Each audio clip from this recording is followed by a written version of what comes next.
నిజంగా మనం అన్నవాహిక క్యాన్సర్ను పూర్తిగా నివారించలేకపోయినా కొన్ని జీవనశైలి మార్పులతో రిస్క్ తగ్గించవచ్చు. మొదట పొగ తాగడం మానేయండి. ముందు వీలైనంత త్వరగా మద్యపానం తగ్గించండి. రోజుకు 2 పెగ్గులకు మించి తాగవద్దు. వీలైతే పూర్తిగా మానేయడం మంచిది. అలాగే ఆహారంలో పండ్లు, కూరగాయలు ఎక్కువగా తీసుకోండి. వీటిలో ఉండే యాంటీ ఆక్సిడెంట్లు క్యాన్సర్ కణాల పెరుగుదలను అరికడతాయి. వైట్ రైస్, ప్రాసెస్డ్ ఫుడ్లు తగ్గించండి. ఇంకా బరువు నియంత్రణలో ఉంచుకోండి. రెగ్యులర్ ఎక్సర్సైజ్ చేయండి. గుండెల్లో మంట సమస్య ఉంటే వెంటనే చికిత్స తీసుకోండి. ఈ చిన్న జాగ్రత్తలు మీకు ఆరోగ్యకరమైన జీవితాన్ని అందిస్తాయి. మరో విషయం ఏంటంటే, మీరు జాగ్రత్తగా ఉండి ఈ క్యాన్సర్ను మొదటి దశలలోనే కనిపెట్టగలిగితే రికవర్ అయ్యే ఛాన్స్ ఎక్కువగా ఉండే అవకాశం ఉంటుంది. ఒకవేళ మీకు రిస్క్ ఫ్యాక్టర్లు ఉంటే 50 ఏళ్ల తరువాత రెగ్యులర్ చెకప్లు చేయించుకోండి.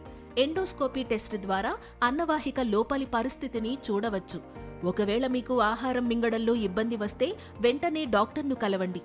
ఆలస్యం చేయవద్దు. మీ అప్రమత్తతే మీ జీవితాన్ని కాపాడుతుంది. గుర్తుంచుకోండి, ఆరోగ్యమే అసలైన సంపద.